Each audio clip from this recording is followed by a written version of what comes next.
When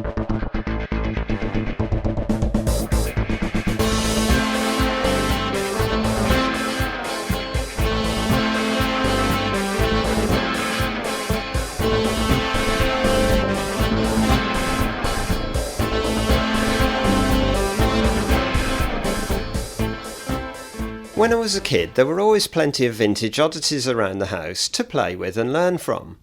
One such oddity was this Guy & Co. electric shock machine. I've never been quite sure if this was intended to be a technical instrument or a toy. Devices like this were even used for quack medical treatments in the early 1900s. But anyway, my brother and I used to play with it. It was made by, or at least supplied by, Guy & Company of 6 High Street, Nottingham. The general idea is that you attach a battery to these 2 wires and hold the 2 cylindrical electrodes to receive an electric shock.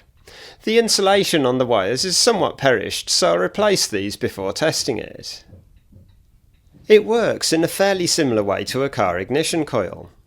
On the low voltage end, one side is wired directly to the primary winding of the coil, the other side is wired to this post with an adjustable screw. In its rest state, this metal spring is in contact with the screw, so the electricity carries on down the spring to this second post, which is wired to the other side of the primary winding. When you apply your electricity, say about 4 volts, the primary winding creates a magnetic field, which pulls this lump of metal towards the centre core of the coil. This breaks the contact with the screw, so the electricity stops flowing, causing the magnetic field to collapse and inducing a high voltage in the secondary winding of the coil, which is wired to these 2 posts, which in turn are wired to the 2 electrodes that you might or might not be holding at the time.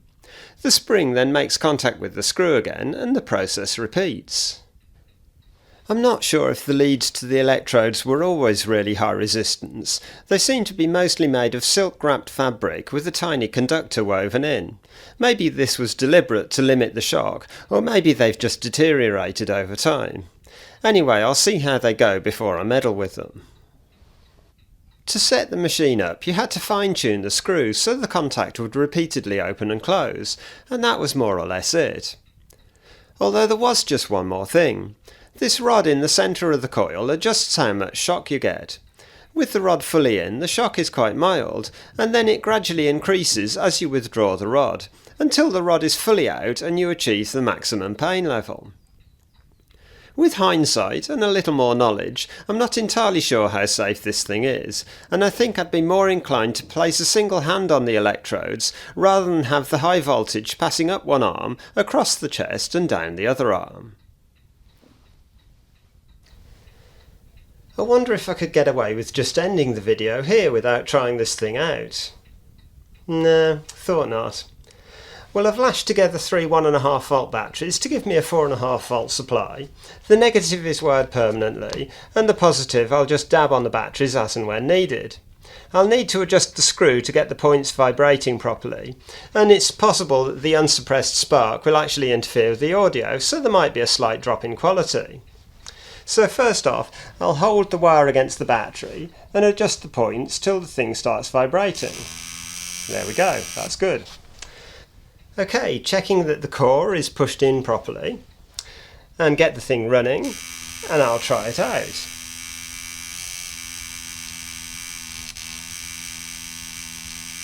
No, don't think I can feel anything, so I'll just withdraw the core a bit. It may be that these leads are actually faulty now and not connecting, because I seem to recall it used to give a shock when the core was fully in. Still nothing. Try it a bit further. Let's just tweak this. That's better.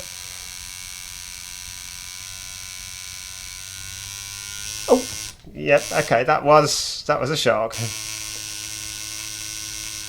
Oh yeah, just a little one. Okay, we'll try it out a little bit further. Yeah, okay, it's working. I don't know how far we're going to go with this, but we'll keep trying. Yeah, it's definitely working. I'm not going to take it all away. Yes, that was very manful, wasn't it? Right, yes, well, it's definitely still working.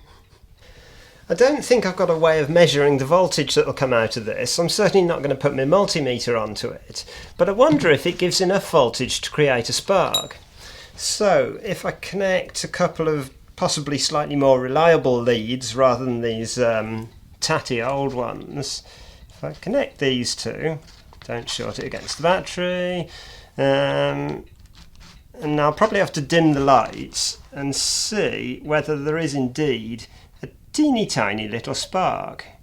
So you may have to talk amongst yourselves for a minute. Okay, I need to improve this a little bit. I'll just cut for a minute and see if I can get a setup where I can see if it makes a spark. Okay, that was a bit of an anticlimax. No obvious spark at all, but then maybe I didn't really expect one.